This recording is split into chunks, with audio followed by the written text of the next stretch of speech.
I never imagined I would see my own daughter Tasha screaming at me like a maniac because I refused to give her the money I earned selling my homestead. And I certainly never thought my oldest son, Marcus, would defend her with such violence that he would end up breaking my rib with a single shove. But what neither of them knew was that in exactly 20 minutes, they would bitterly regret the day they were born when they discovered the truth I had been silently guarding. My name is Martha Hawthorne. I'm 64 years old, and for my entire life, I've been a simple, hardworking woman. One of those who gets up every day at 5:30 in the morning to brew the coffee and run through her to-do list. I live in a modest house on the edge of town with my small garden where I grow tomatoes and basil, and where every morning I greet my hens before feeding them. My routine has been the same for years: black coffee, no sugar, buttered toast, and then I sit on the porch to watch the sunrise while planning my day. I've been a widow for 8 years. My husband, Richard, died suddenly of a heart attack, leaving me alone with a large property we had inherited from his parents. The family homestead was about 50 acres, but it was in terrible shape. It needed massive amounts of work and money to become productive again. During all those years, while my children, Marcus and Tasha, lived their lives in the city, I managed to keep myself afloat as best I could. I worked cleaning houses, selling my homemade southern desserts on the weekends, and even babysitting for neighbors just to cover my basic expenses. I never asked my children for financial help because I knew they had their own responsibilities. Besides, I've always been a proud woman, the type who prefers to solve her problems alone rather than be a burden on anyone. The homestead had become a constant worry. The roof leaked, the fences were broken, and the land was so overgrown it looked like an abandoned jungle. Several neighbors suggested I sell it, but I always refused because I felt I would be betraying Richard's memory. That land had been his family's dream for generations, and getting rid of it felt like tearing a piece out of my heart. But 6 months ago, everything changed. I received an unexpected visit from a sharp, well-dressed man in a gray suit and a red tie, who introduced himself as a representative of a major development company. He explained they were interested in buying my property to build a modern residential community, and when he mentioned the figure they were willing to pay, I nearly passed out right there: $180,000. I had never in my life heard such a large sum of money directed toward me. The man said the location was perfect for their new neighborhood, and they were willing to pay that price without haggling, provided I was ready to sign the paperwork in the next few weeks. For days, I couldn't sleep thinking about the offer. I would get up early and walk the property, remembering all the happy moments I'd shared there with Richard, but also thinking about all the possibilities that money could bring into my life. I could fix up my little house, buy new clothes, travel to see my grandchildren who live far away, and above all, finally have the financial peace of mind I had never had in my 64 years. Finally, after a lot of reflection, and even dreaming of Richard telling me to be happy, I made the most difficult decision of my life. I sold the homestead. The process was surprisingly quick, and in less than a month, I had an amount of money in my bank account that I never thought I would possess. The first thing I did after receiving the money was keep absolutely silent. I didn't tell anyone, not even my neighbor Brenda, who had always been like a sister to me and knew all my secrets. Something inside me told me I needed to keep this information private until I decided exactly what to do with such a fortune. I put the sale documents in a metal box I keep under my bed, alongside the few pieces of jewelry my mother left me. For the first 2 weeks after the sale, my life went on exactly the same. I woke up at 5:30, made my coffee, fed my chickens, and continued my usual routine. The only difference was that now, when I sat on the porch in the afternoons, a secret smile would creep onto my face as I thought about all the wonderful things I could do. I had started making a mental list of my priorities.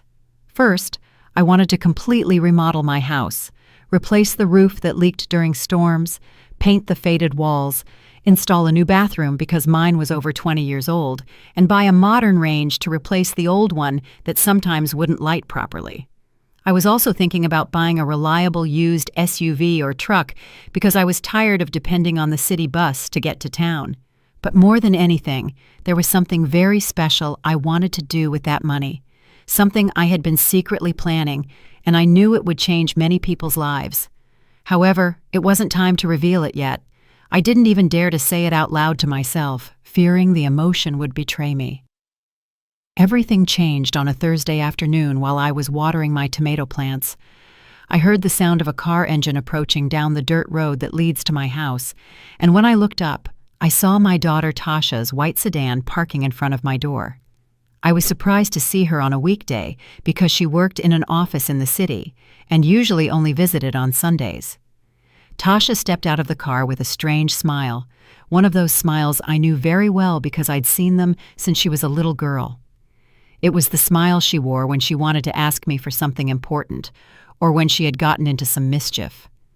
She wore a bright yellow dress I hadn't seen before, high heels that sank into the dirt of my yard, and a large handbag slung over her arm. "Mama, what a nice surprise to find you out here," she said, leaning in to give me a kiss on the cheek. "I need to talk to you about something really important." I invited her inside and fixed her a glass of fresh iced water.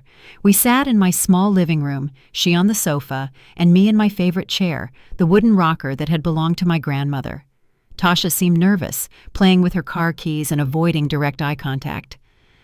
"Mama," she began softly, "yesterday I was talking to Carol, the neighbor who lives near where your homestead was, and she told me something that surprised me." My heart started beating faster. I knew exactly where this conversation was headed, and a feeling of alarm began to grow in my chest. Carol was the biggest gossip on the block, and she had clearly seen all the activity from the development company around my property.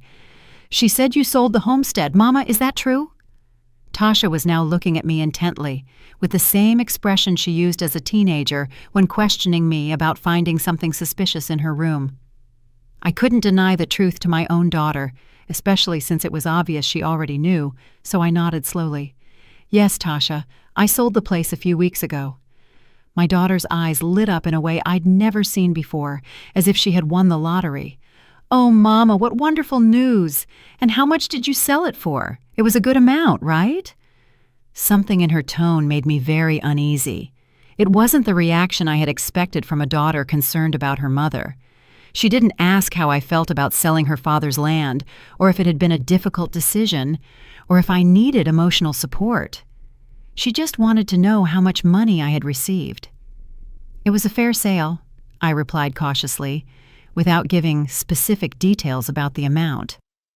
Tasha leaned forward, getting closer to me. "Mama, you know you can trust me. I'm your daughter, and I worry so much about your future. I imagine it must have been a considerable amount, and I want to make sure you're making the best decisions for your financial security." Her words sounded nice, but there was something about her attitude that I didn't like at all. It was as if I was talking to a salesperson trying to convince me to buy something, not my daughter genuinely concerned for my well-being. "Tasha, I appreciate your concern, but I am perfectly capable of handling my own financial affairs." "Of course, Mama, I didn't mean you weren't capable." Her voice softened, but I could detect a hint of frustration. "It's just that, well, Daryl and I have been having some financial troubles lately. The business hasn't been going as well as we hoped, and I thought maybe—" There it was, the real reason for her unscheduled visit. She hadn't come to see me because she cared or wanted to spend time with her mother. She had come because she found out I had money and wanted a piece of it. "You thought maybe what, Tasha?" I asked, though I knew perfectly well what she was about to say. "Maybe you could help us out a little, Mama. I'm not asking for charity. It's just a temporary loan until the business stabilizes. You could lend us around $20,000 or $30,000, and I promise we'll pay you back with interest as soon as we can." I remained silent for several seconds, looking at my daughter's face and trying to process what I had just heard. $20,000 or $30,000 was not a small amount, and the casual way she had asked for it left me completely bewildered. It was as if she were asking to borrow $20 to buy lunch, not a fortune that represented years of my life's work. "Tasha," I said firmly, "that money from the homestead sale is not for lending to anyone. I have my own plans for it." The expression on her face changed immediately. The sweet smile disappeared, replaced by a sneer of disapproval that painfully reminded me of when she was a spoiled child who didn't get what she wanted. "What plans, Mama? What are you going to do with all that money at your age? It's not like you're going to buy a new house or travel the world. It would be much smarter to invest that money in something productive, like Daryl's and my business." Her words hurt me deeply. "At my age," I repeated, feeling as though she had slapped me. "Are you saying that just because I'm 64, I no longer have the right to enjoy my own money?" "No, Mama, that's not what I meant," she rushed to respond, but I could see in her eyes that it was exactly what she had meant. "It's just that, well, it would be more practical if the money was used for something that benefits the whole family." "The whole family?" I murmured, feeling the indignation rise in my chest. "And when did the whole family ever help me when I was struggling alone to keep going after your father died? When did the whole family worry about whether I had enough money to buy food or medicine?" Tasha turned red as a beet. "Mama, we didn't know you were having difficulties. If you had asked for help—" "Didn't know?" I interrupted, standing up from my rocking chair. "You didn't know I was cleaning strangers' houses at 60 years old? You didn't know I was selling desserts on weekends just to pay the electric bill? You didn't know I was getting up at 4 in the morning to babysit because I needed every penny I could earn?" My daughter lowered her gaze, clearly uncomfortable with the conversation. "Mama, I understand you went through hard times, but things are different now. Now you have money, and we genuinely need help." "And why do you need help?" I asked, crossing my arms. "The last time we spoke, you told me the business was going great, that you had secured several new clients." Tasha squirmed on the sofa, obviously uneasy about having to admit the truth. "Well, Daryl made some investments that didn't go as we expected, and then we had some unexpected expenses." "What kind of unexpected expenses, Tasha?" "We bought a new car, we remodeled the house, and Daryl invested in some stocks that, well, we lost a good bit of money." I couldn't believe what I was hearing. My daughter and her husband had squandered their money on luxuries and bad investments, and now they wanted me to bail them out with the money I had earned, selling the property I had fought to keep for years. "So, you spent your money irresponsibly, and now you want me to pay the consequences of your bad decisions," I said, feeling the anger start to boil in my veins. "It's not like that, Mama. We just need a small loan to stabilize again. It's an investment in your family's future." "My family," I repeated bitterly. "Where was my family when I needed help? Where was my family when my knees ached so badly from cleaning floors that I could barely walk at night? Where was my family when I had to choose between buying medicine or buying groceries?" Tasha stood up abruptly, and I could see her patience was running out. "Fine, Mama. We get that you're resentful, but you can't punish us forever for past mistakes." "I'm not punishing you, Tasha. I'm simply protecting what is rightfully mine." "But that money came from Daddy's homestead. That property was our inheritance, too." Her words hit me like lightning. "Your inheritance?" I yelled, feeling my composure vanish. "Your inheritance? That homestead sat abandoned for years while I was killing myself trying to maintain it. You never lifted a finger to help with the expenses, with the upkeep, with anything. And now that I converted it into money through my effort and my decision, it's suddenly your inheritance?" "Inheritance is inheritance, Mama. It doesn't matter if you sold it or not." Just then I heard another car engine approaching. Through the window I saw my son Marcus's black pickup truck parking next to Tasha's car. My heart sank, because I knew this visit wasn't a coincidence. Clearly, Tasha had planned this all along. Marcus entered the house without even knocking, as if it were his own. He is a tall, stout man, 35 years old, with a scruffy beard and always dressed in old t-shirts and ripped jeans. He had gained a lot of weight in recent years and had the tired look of someone who drinks too much. "Hey, Mama," he said with a forced smile. "Tasha told me the good news about the homestead sale." "Of course she told you," I muttered, sitting back down in my rocker because my legs were trembling from pure indignation. Marcus sat heavily on the sofa next to his sister, and I immediately smelled the scent of beer on his breath. It was barely 3 in the afternoon, and he had already been drinking. Mama, Tasha explained the situation, he said in that gravelly voice he used when trying to sound serious. I think we should talk as a family about the best way to handle this money. There's nothing to talk about, Marcus. The money is mine, and I'll decide what to do with it. Mama, be reasonable, Tasha intervened. We aren't asking you to give us everything. We just want you to help us out a little. Marcus has his own financial problems, too. I looked at my oldest son, this 35-year-old man who had never managed to hold a job for more than 6 months straight. And what are your financial problems, Marcus? He shifted uncomfortably on the sofa. Well, I owe a few house payments, and I have some outstanding debts. What kind of debts? That doesn't matter, Mama. The important thing is that we're family, and families help each other. Families help each other? I repeated slowly.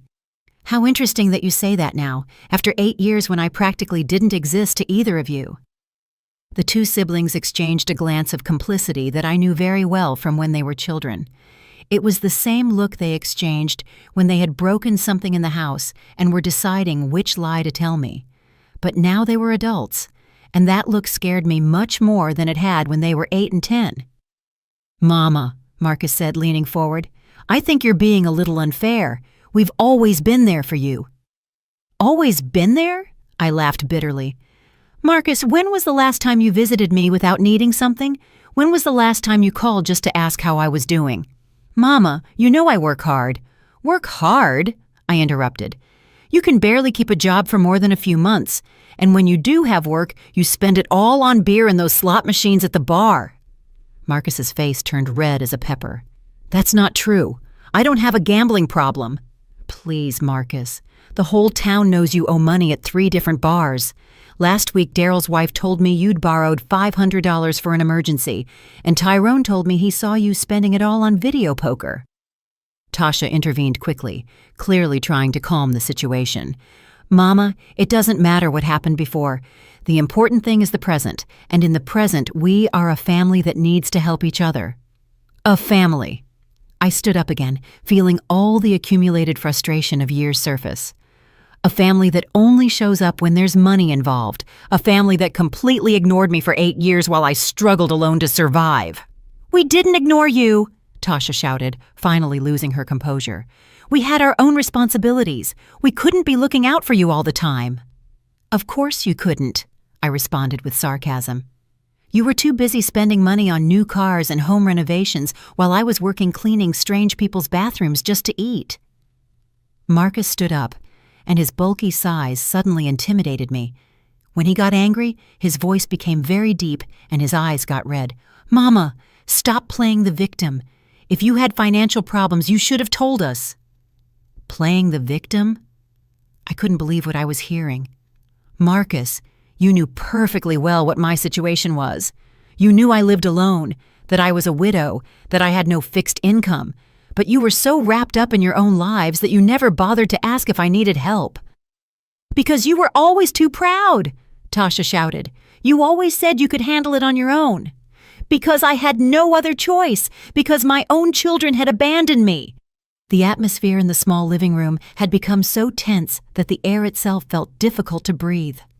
Marcus started pacing back and forth like a caged animal, while Tasha stood looking at me with an expression of pure frustration.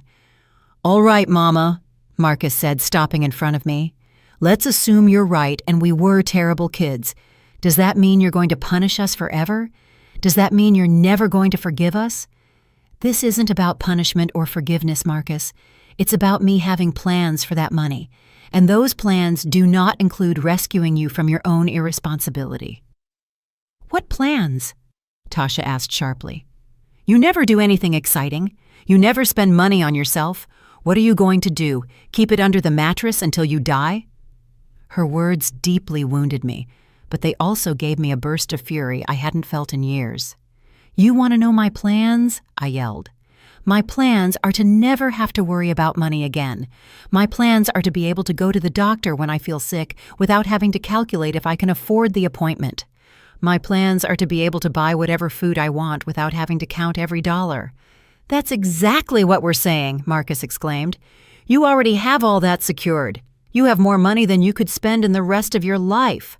That's why it would be smart to share a little with your family. The rest of my life, I repeated, feeling the tears start to burn in my eyes. So now it turns out I'm so old that it's not even worth it for me to enjoy my own money? That's not it, Mama. Tasha approached me with her arms outstretched as if to hug me, but I backed away. It's just that, well, at your age, how much do you really need? At that moment, something inside me snapped. All the emotional wounds I had been carrying for years, all the loneliness, all the abandonment, all the silent struggle, came out all at once, like a volcanic eruption. "Get out!" I shouted at them, in a voice I didn't even recognize. "Get out of my house right now!" "Mama, calm down!" Marcus tried to step closer, but I grabbed the broom from the corner and raised it like a weapon. "Don't come near me! Get out!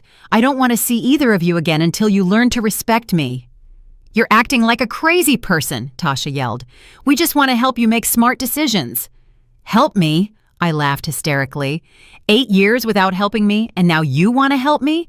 The only thing you want to help yourselves to is my money. Marcus became more aggressive, stepping dangerously close to me. "Mama, you are going to give us that money because we have a right to it. That homestead was Daddy's, and we are his children." "I maintained that homestead alone for 8 years. I paid the property taxes. I worried over it. You never did a thing." "It doesn't matter." Tasha had also become aggressive. "Inheritance is inheritance." "There is no inheritance," I screamed. "The homestead doesn't exist anymore. I sold it, and the money is mine." At that moment, Marcus did something I never thought he would. He got so close to me that I could smell his beer breath on my face, and in a threatening voice he said, "Mama, you're going to give us that money. We are your children, and we have a right to it. If you don't give it to us nicely, we'll have to find other ways." "Are you threatening me, Marcus?" I asked, though my voice trembled with fear. "I'm not threatening you, Mama. I'm explaining reality. That money should be for the whole family, and if you don't understand that, we'll have to make you understand." Tasha nodded, fully backing her brother. At that moment, I realized my own children had become dangerous strangers, people capable of anything for money. "Out," I said in a low but firm voice. "Get out of my house right now, and don't come back until you are willing to apologize for everything you've said to me today." They both headed toward the door, but not with the defeated attitude I expected. Instead, they walked slowly, exchanging looks that sent shivers down my spine. Before leaving, Marcus turned back to me with an expression I had never seen on his face, a mixture of rage and determination that chilled my blood. "This isn't over, Mama," he said in a low, menacing voice. "You're going to reconsider your decision, because we aren't going to stand by while you keep all of our money." "It's not your money," I replied, trying to sound braver than I felt. "And if you come back to my house with that attitude, I'll call the police." Tasha let out a sarcastic laugh. "The police? For what? For visiting our own mother? Mama, I think the loneliness is getting to you. Maybe you should see a doctor." Her words struck me like daggers. "Are you saying I'm crazy?" "I'm not saying you're crazy," Tasha replied with false sweetness. "But you're making some very strange decisions for a person your age. Maybe you need help managing so much money. Maybe you need someone else to make those decisions for you." The fear I felt in that moment was unlike anything I had experienced before. It wasn't just physical fear, but a deep terror that my own children might be capable of hurting me in ways I couldn't even imagine. "Go," I said, but my voice sounded weak and broken. "Please, just go and leave me alone." "We're going, Mama," Marcus said, "but we'll be back, and next time I hope you've reflected on your selfishness." After they left, I sat in my rocking chair for hours, trembling not from the cold but from shock. I couldn't believe the children I had raised, to whom I had given all my love and my life, had turned into such cruel and greedy people. I felt as though I had met 2 dangerous strangers, not my own children. That night, I couldn't sleep at all. Every sound made me jump, thinking they might have come back. I got up several times to check that all the doors and windows were tightly closed, something I had never done before in my life, because I had always felt safe in my own home. The next day, I tried to continue my normal routine, but everything had changed. When I went to feed my hens, my hands trembled so much that I spilled half the feed on the ground. When I tried to water my plants, I couldn't concentrate and ended up soaking the soil more than necessary. Around noon, I received a phone call that almost stopped my heart. It was Tasha, but her voice sounded completely different from the day before. Now she spoke in a sweet, concerned tone, as if nothing bad had happened between us. "Mama," she said, "I hope you slept well last night.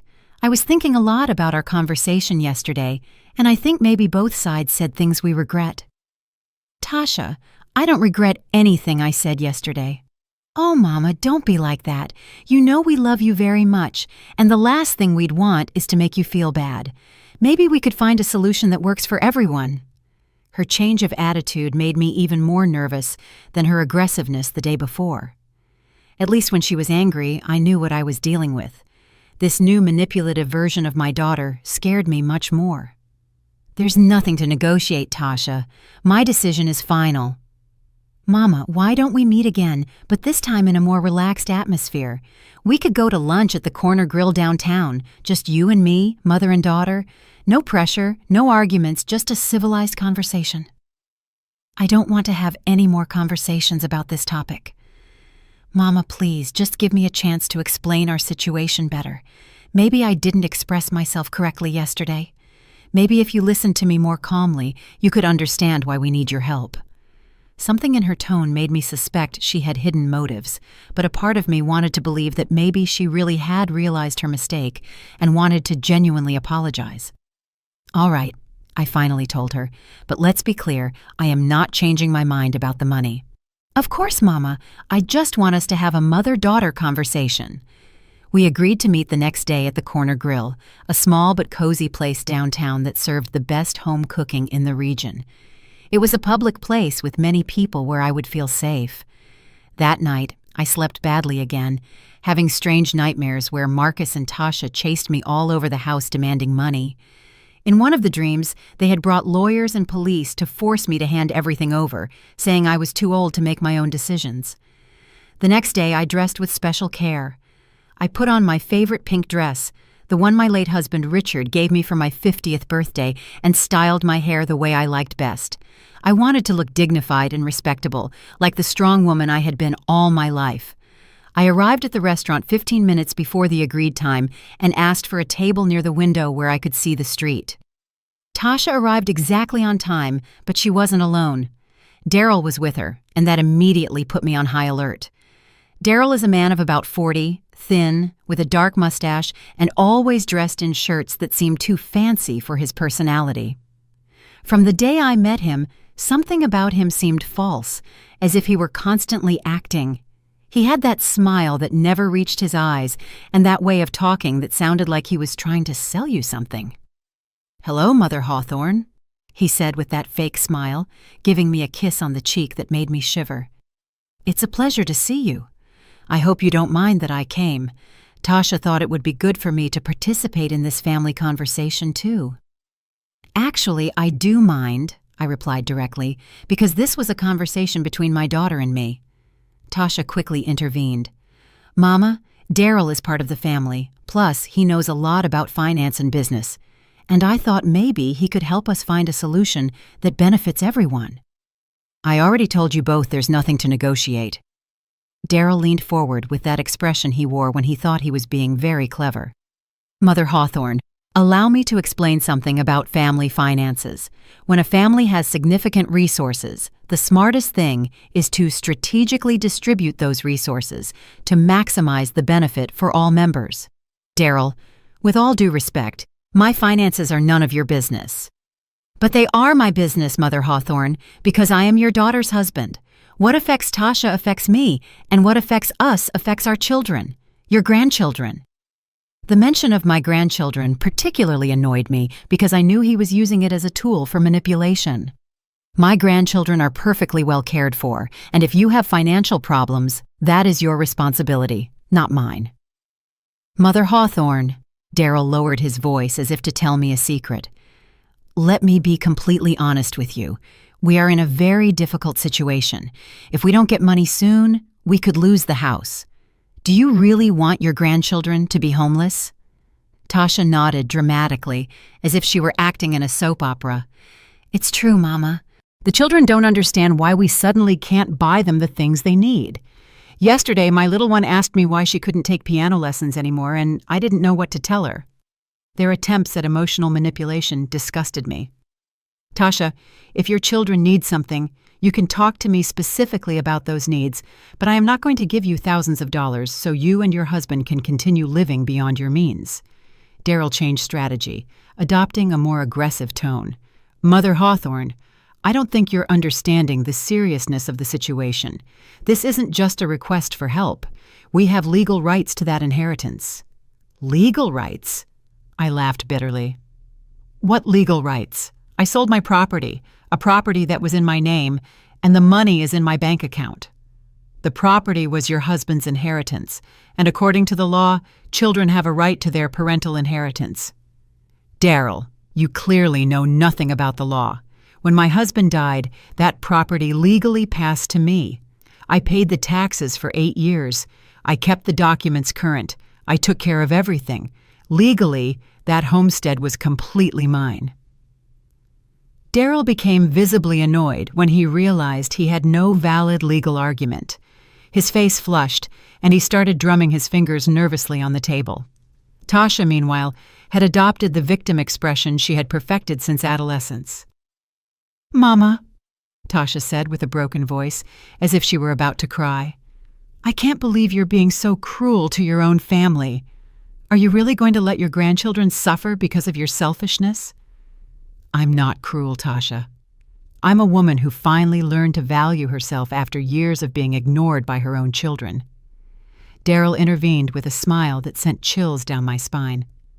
Mother Hawthorne, perhaps we should approach this from another perspective. A woman your age living alone with so much money. Don't you think that's dangerous?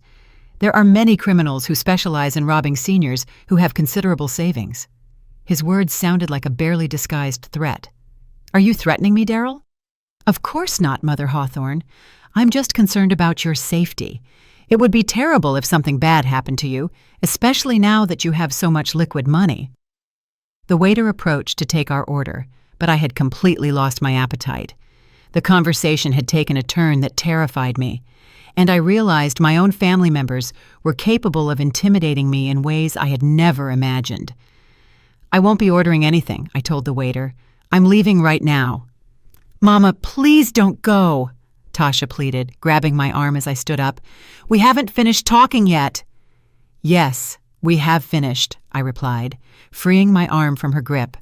And let me make this very clear. I will not give you a single dime of my money, no matter how much you threaten or manipulate me. We're not threatening you, Tasha shouted, loud enough for other people in the restaurant to turn and stare at us. We just want you to be reasonable. Being reasonable would mean giving you my money so you can continue living irresponsibly, I said, feeling the anger boil in my veins again. But I'm not going to be reasonable in that way. I left the restaurant as quickly as I could, but I could hear Daryl telling Tasha, "Don't worry, my love. There are other ways to solve this problem." On the way back home, my hands were shaking so much that I could barely steer the bus. Daryl's words echoed in my head like an alarm bell. There are other ways to solve this problem. What did he mean by that? That night, I called my neighbor, Brenda, the only person in the world I truly trusted. Brenda was 70, had been a widow longer than I had, and had always been like a big sister to me.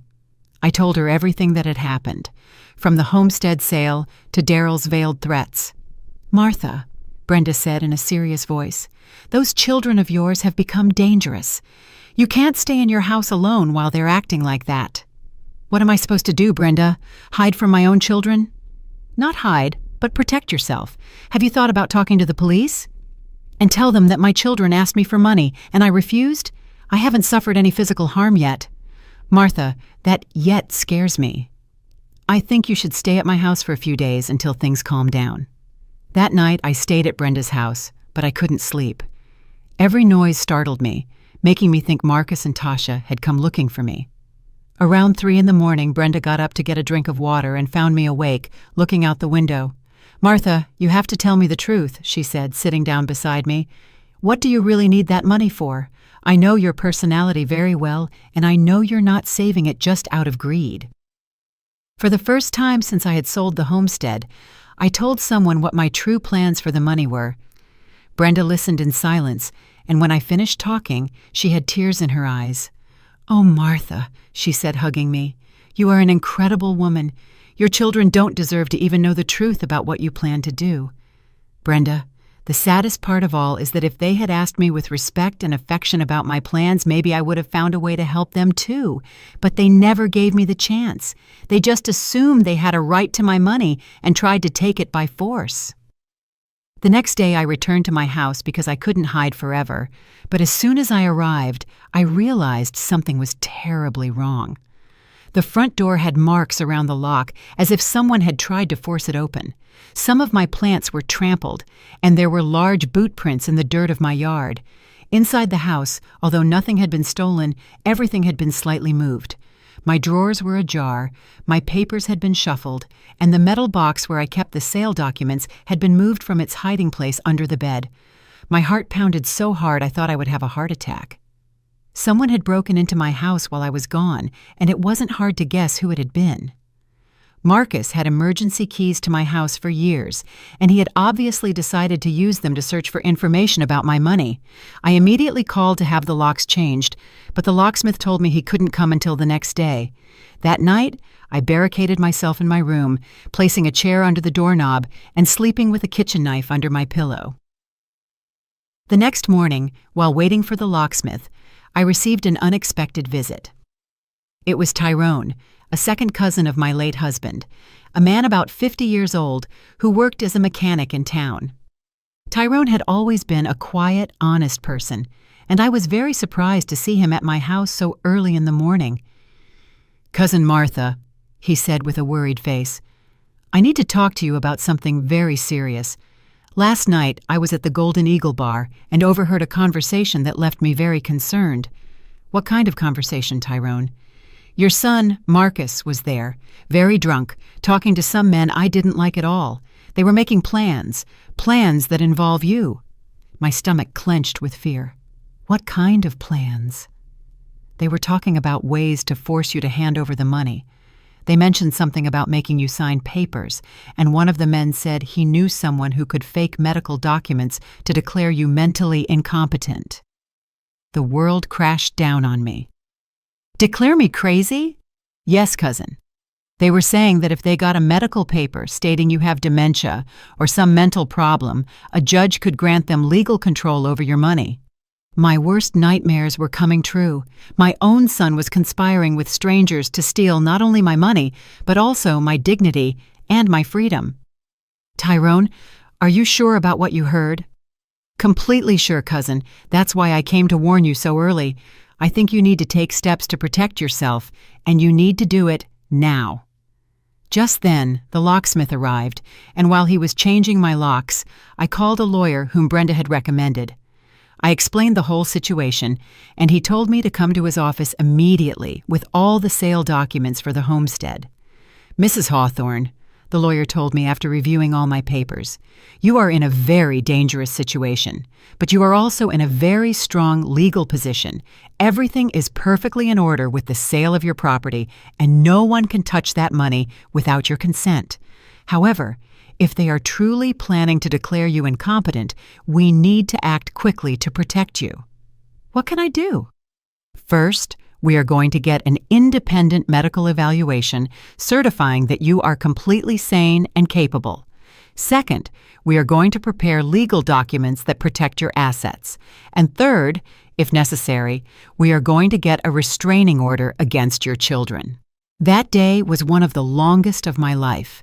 Between doctors, lawyers, and legal procedures, I realized my quiet life had turned into a nightmare.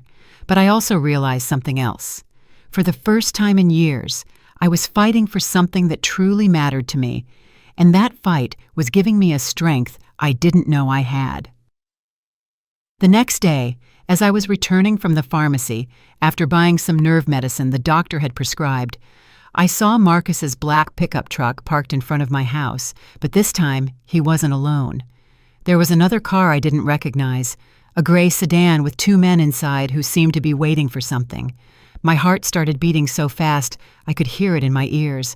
I remembered Tyrone's words about the strange men Marcus had been talking to at the bar, and I immediately knew it had to be them. I hid behind the mango tree on the corner of my property and pulled out my cell phone to call Brenda. "Brenda," I whispered, "I'm hiding near my house. Marcus is here with some men I don't know, and I think they're planning to do something terrible to me." "Where exactly are you?" Brenda asked in an alarmed voice. "Behind the mango tree, but I can't stay here forever." "Martha, call the police right now." "And tell them what? That my son is visiting my house? Tell them you feel threatened and you need help. In the meantime, I'm coming over there." I hung up the phone and dialed the emergency number. But before I could talk to anyone, I heard Marcus's voice shouting my name from my yard. "Mama, I know you're around here. We just want to talk to you. Don't be ridiculous and come out of wherever you're hiding." His tone of voice didn't sound like someone who just wanted to talk. It sounded like someone who was quickly losing patience. One of the men from the gray sedan got out of the car, and I could see him clearly for the first time. He was a tall guy with tattooed arms and a grim look. He wore a tight black shirt that showed he exercised regularly and walked with the aggressive attitude of someone accustomed to intimidating people. "Are you sure she's here?" the man asked Marcus. "She has to be here. Her neighbor told me she saw her return an hour ago." The second man also got out of the car. He was shorter but stouter, with a beer belly and a scar crossing his left cheek from his ear to his mouth. He wore a baseball cap and ripped jeans, and had a way of moving that reminded me of the criminals who appeared on the news. "Look, Marcus," the man with the scar said, "we don't have all day. If your mother doesn't want to cooperate nicely, we'll have to use other methods to convince her." "Give me a few more minutes," Marcus replied, and I could hear the desperation in his voice. "She has to show up." Just then, Tasha arrived in her white car, parking quickly and getting out with a look of fury. She wore a purple dress I had never seen before, and high heels that were clearly not appropriate for walking in the dirt of my yard. "Did you find her yet?" she asked the men without even greeting her brother.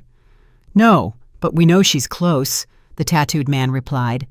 "This is ridiculous!" Tasha shouted, heading toward my house. "Mama, I know you can hear me. Stop acting like a child and come out and talk to us." From my hiding place behind the tree, I could see all 3 men and Tasha moving around my property as if it were their own. Marcus checked behind the bushes. Tasha peered through the house windows, and the 2 strangers walked around as if evaluating the terrain. "Are you sure she couldn't be inside the house?" the man with the scar asked Tasha. "Impossible. She changed the locks yesterday and we don't have the new keys." "That's not a problem," the tattooed man said with a terrifying smile.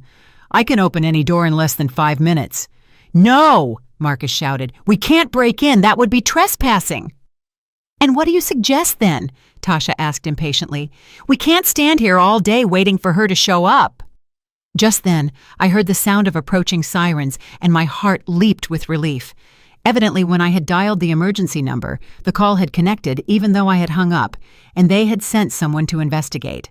The 4 conspirators also heard the sirens and immediately panicked. "Crap!" yelled the man with the scar. "Someone called the cops!" "Let's get out of here right now!" the tattooed man said, running toward his car. "Wait!" Marcus yelled at them. "We can't leave like this. It'll look really suspicious." But the 2 men had already gotten into their gray sedan and were starting the engine.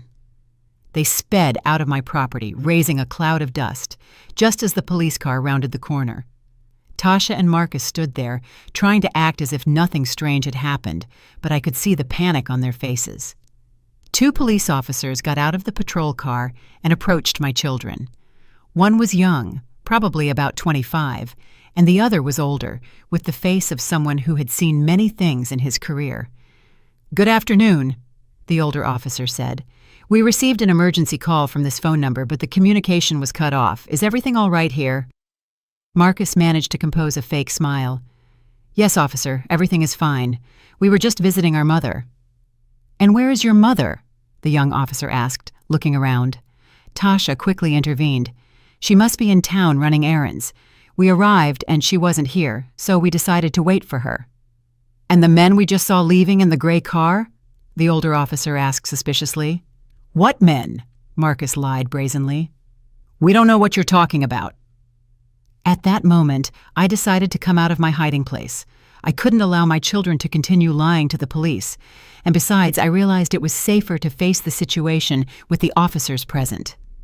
Officers! I shouted, walking toward them. I made the call! Everyone turned to look at me. Marcus and Tasha had faces of pure terror, while the officers seemed confused.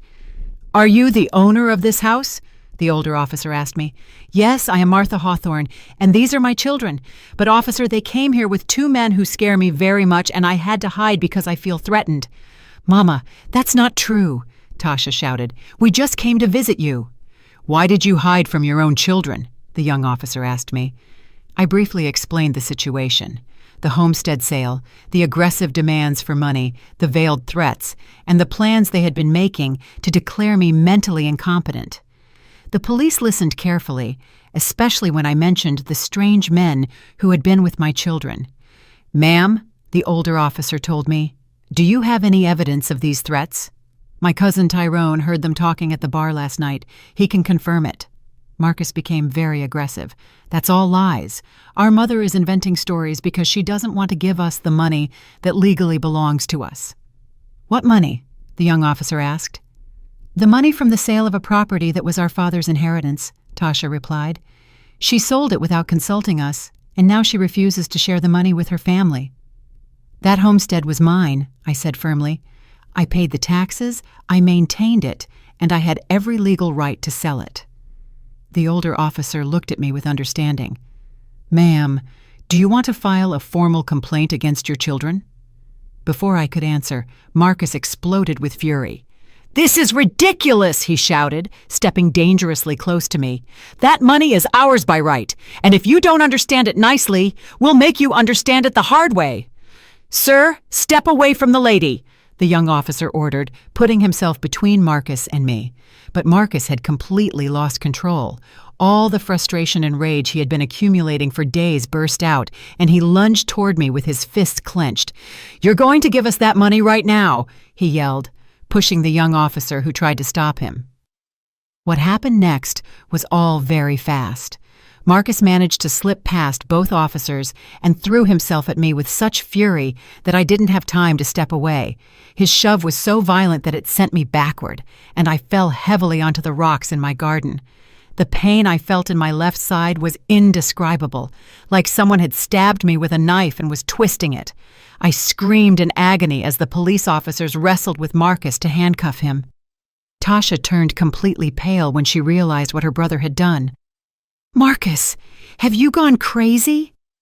From the ground, with unbearable pain shooting through my side, I could see the look of horror on Tasha's face as the police cuffed Marcus. My oldest son struggled like a wild animal, yelling obscenities and threats while the officers held him.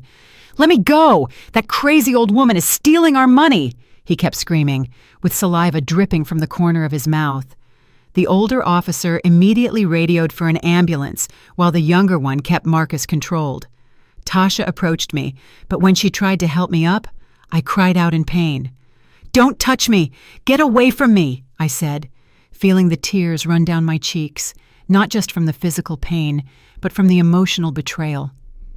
Mama, please let me help you, Tasha pleaded, her voice cracking. Marcus didn't mean to hurt you. He just lost control. Didn't mean to hurt me? I repeated in disbelief. Your brother just broke my ribs, and you're telling me he didn't mean to hurt me? The paramedics arrived in less than 10 minutes, and while they examined me to determine the severity of my injuries, I could hear the older officer questioning Tasha about the men who had fled when the sirens arrived. Miss, I need you to tell me exactly who those men were and what they were doing here. Tasha stammered, clearly nervous. I don't know them very well. They're friends of my brother. Friends who ran away when we arrived? Doesn't that seem suspicious to you? Officer, I didn't know they were coming. Marcus didn't tell me anything about bringing anyone else. One of the paramedics, a man about 40 with very gentle hands, was carefully checking my side. Ma'am, you definitely have at least one fractured rib, possibly two. We need to take you to the hospital immediately for x-rays. As they lifted me onto the gurney, I could see Marcus being put into the patrol car. For a moment, our eyes met, and for the first time since this whole nightmare began, I saw something close to remorse in his eyes. "Mama!" he yelled from the car. "I didn't want this to happen. I just wanted—" "It's too late, Marcus!" I yelled back, feeling all the emotional pain of years turn into words. "It's too late to apologize!" At the hospital, while I was getting x-rays and exams, Brenda arrived, completely agitated. The poor woman had run so much she could barely catch her breath. "Oh, Martha, how do you feel? Does it hurt much?" "My soul hurts more than my body, Brenda. I can't believe my own son did this to me. And Tasha? Where is she?" "I don't know, and I don't care. She was complicit in all of this." The doctor, a young man with a kind face, came to explain the results of the tests. "Mrs. Hawthorne, you have 2 fractured ribs on your left side. It's not a life-threatening injury, but it will be very painful for the next few weeks. You need absolute rest and pain medication." "Doctor, how long will I be like this?" "Ribs take between 6 and 8 weeks to heal completely. During that time, you can't exert yourself physically, you can't lift heavy things, and you have to be very careful when moving." While the doctor explained the care instructions, the older police officer arrived with a notebook in hand. "Mrs. Hawthorne, I need to take a formal statement about what happened. Do you feel well enough to talk?" "Yes, officer. I want everything officially recorded." I told him the whole story from the beginning. The homestead sale, the initial demands for money, the escalating threats, the conspiracy to declare me incompetent, and finally, the physical attack. "Ma'am, this is very serious. Your son is under arrest for assault on an elder person, which is a felony. Do you want to press formal charges?" The question hit me like a bucket of cold water. It was one thing to be angry at Marcus, and another thing entirely to send him to prison. But when I thought about everything that had happened, all the threats, all the malicious plans, I realized I had no other choice. "Yes, officer, I want to press charges, not just for the physical attack, but for all the threats and intimidation." The officer nodded and continued taking notes. "We are also going to investigate those men who were with him. Your description matches some known local criminals." That night, I stayed in the hospital for observation, and Brenda stayed with me. Around 10 o'clock, I received a call I didn't expect. It was Tasha, and by her voice I could tell she had been crying. "Mama," she said, her voice broken, "I need to talk to you, please." "I have nothing to talk about with you, Tasha." "Mama, please. Marcus is in jail, and this whole thing spun completely out of control. I never wanted you to be physically hurt." "But you wanted me to be emotionally hurt. You wanted me to be robbed of my money. You wanted me to be declared crazy." "I didn't know about declaring you crazy, Mama. That was Daryl's idea and those horrible men. And why didn't you defend me? Why didn't you protect me when you knew they were planning to hurt me?" Tasha was silent for several seconds. "Why?" "Because we needed the money, Mama. We're in a desperate situation." "Well, now you're in an even more desperate situation. Your brother is going to prison, and you're going to have to face the legal consequences of your actions." "Mama, please don't let Marcus go to prison. He has problems with alcohol and gambling, but he's not a bad person. He just needs help." "Tasha, your brother broke 2 of my ribs. He physically attacked me in front of the police. That's not something that can be forgiven with a simple apology." "What if we give you back all the money we asked for? What if we promise never to bother you again?" "What money are you going to give me back when you never gave me a dime? And how are you going to promise not to bother me when you just proved you're capable of anything?" The next day, when When I was discharged from the hospital, my lawyer came to visit me at Brenda's house, where I was going to stay during my recovery. "Mrs. Hawthorne," the lawyer told me, "I have important news. The police arrested the 2 men who were with your son. It turns out they have criminal records for fraud and extortion. One of them confessed that your son had contacted them to help him intimidate you. And what will happen now? Your son will face very serious charges: assault on an elderly person, conspiracy to commit fraud, and intimidation. He could receive several years in prison." The news left me with very mixed feelings. On one hand, I was glad justice was working, but on the other hand, the idea of my own son spending years in prison broke my heart. And my daughter? Is she going to have legal problems too? That depends. If she cooperates with the investigation and testifies against the other conspirators, it's possible she may only receive a warning. But if it's proven that she actively participated in the intimidation plans, she could also face charges. That afternoon, while resting on Brenda's sofa with a pillow propped against my broken ribs, I received a completely unexpected visit. It was Daryl, but he came alone and with a completely different attitude than he had had in the restaurant. "Mother Hawthorne," he said in a humble voice, "I know I have no right to be here, but I need to talk to you." "What do you want, Daryl? Did you come to threaten me again?" "No, Mother Hawthorne. I came to apologize and to explain the truth about everything that happened." Brenda, who had been in the kitchen making tea, immediately came out when she heard voices. "Martha, do you want me to call the police?" "No, Brenda, let him talk.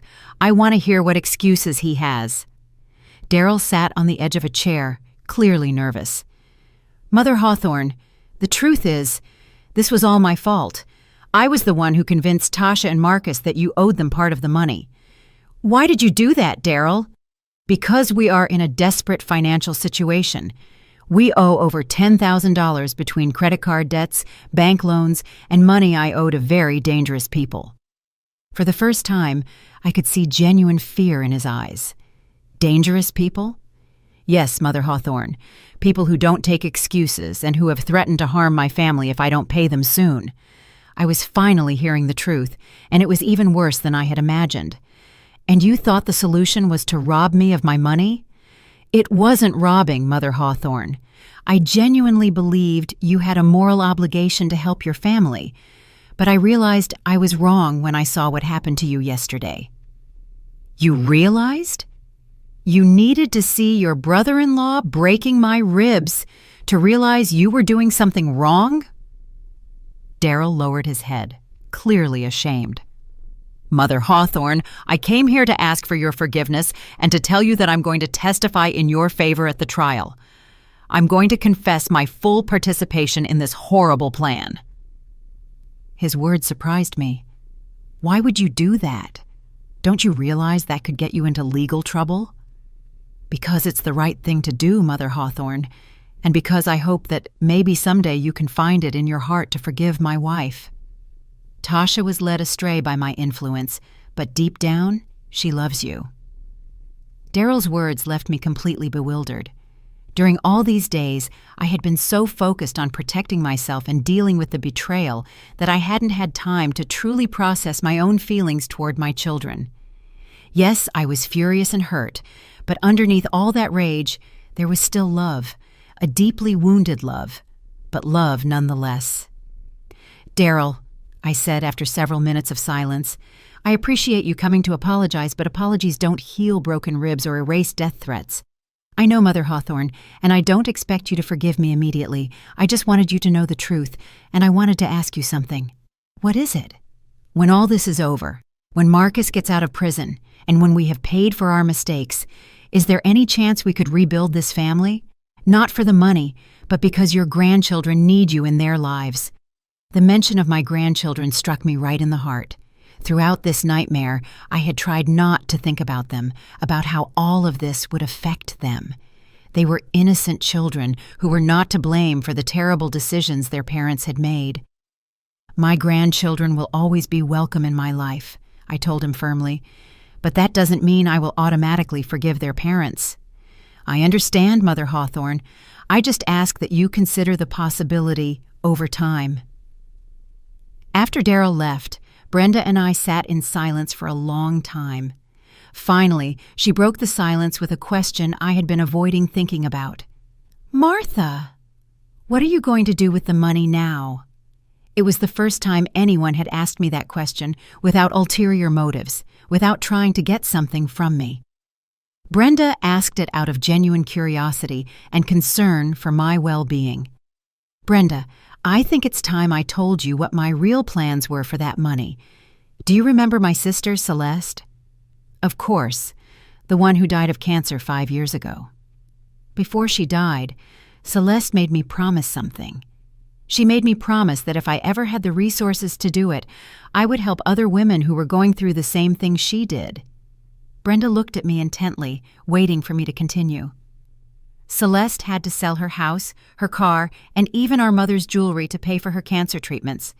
In the end, it wasn't enough, and she died in debt without having received all the treatments she needed. My plan was to use the money from the sale to create a fund to help low-income women who have cancer. Not all the money, of course. I was going to save some for my own security, but the majority was going to be used to keep the promise I made to Celeste." Brenda was silent for several seconds, and when she finally spoke, she had tears in her eyes. "Oh, Martha, you are an incredible woman. And to think your children wanted to steal that money that was going to help so many people in need." "Brenda, the saddest thing of all is that if they had asked me with respect and kindness about my plans, maybe I would have found a way to help them too. But they never gave me the opportunity. They just assumed they had a right to my money and tried to take it by force." "Are you going to go ahead with your original plans?" "Yes, Brenda, more than ever. This experience has taught me how important it is to help the people who really need it, not the people who simply want to live beyond their means." The next day, I received a call from my lawyer with news about the case.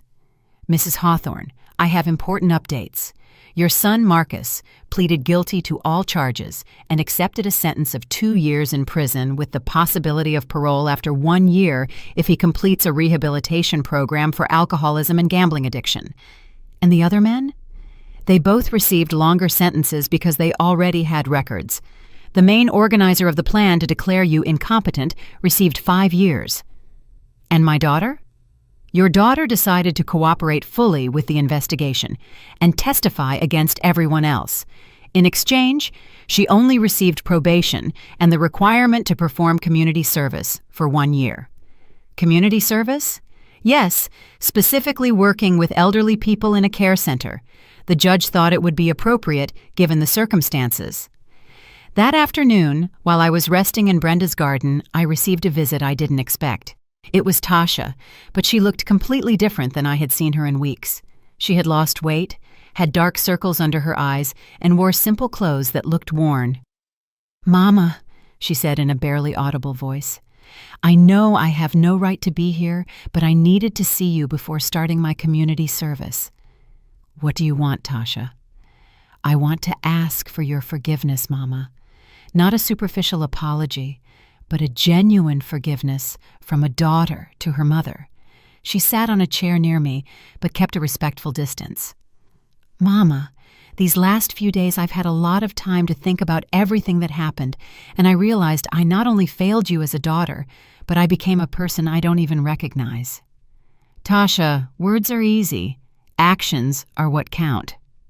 "I know, Mama. That's why I'm not asking you to forgive me right now.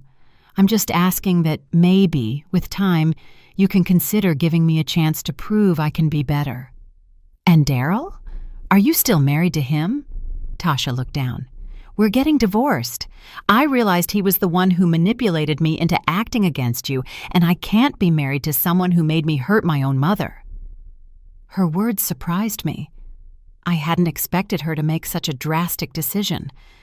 "And the children?" "The children are staying with me." Daryl agreed because he knows his debts put them in danger, and he doesn't want to expose the kids to those dangerous people. "How are you going to support them alone?" "I got a part-time job in an office, in addition to the community service. It won't be easy, but I'd rather live with economic hardship than live with the guilt of what I did to you." For the first time in weeks, I could see my real daughter underneath all the greed and manipulation. She was the girl I had raised, the young woman she had been before Daryl's influence corrupted her. Tasha, I have one condition for considering forgiving you someday. Anything, Mama. I want you to go to psychological therapy. I want you to understand how you became capable of betraying your own mother, and I want you to ensure it never happens again. I already started, Mama. It's part of the terms of my probation, but even if it weren't mandatory, I would do it. And what are you going to tell my grandchildren about all of this? I'm going to tell them the truth in an age-appropriate way. I'm going to tell them that their mother made very serious mistakes, that she hurt their grandmother, and that she is working very hard to be a better person. After Tasha left, I spent hours thinking about everything that had happened. My life had completely changed in the space of a few weeks. I had lost faith in my children. I had been betrayed by my own family. I had suffered physical injuries, but I had also discovered an inner strength I didn't know I possessed. That night, I called my lawyer to start the process of establishing the foundation in memory of my sister Celeste. I decided to call it the Celeste Hawthorne Hope Foundation and dedicate it specifically to helping low-income women who are battling cancer. 3 months later, when my ribs had completely healed, I held the official inauguration ceremony for the foundation. Brenda was there with me, along with several neighbors and community members who had known Celeste. To my surprise, Tasha also arrived, but she stayed at the back of the event without approaching me. After the ceremony, she came up timidly. "Mama," she said, "I just wanted to tell you that I'm very proud of what you're doing. Aunt Celeste would be happy to know her memory is helping so many women." "Thank you, Tasha." "Mama, do you think someday we can have a normal relationship again?" I looked at her for several seconds before answering. "Tasha, I don't think we'll ever have the relationship we had before, because that relationship was based on a trust that was broken. But maybe with a lot of time and a lot of work, we can build something new." That's all I can ask for, Mama. 6 months later, I received a letter from Marcus from prison. It was the first communication I had had with him since the day he broke my ribs.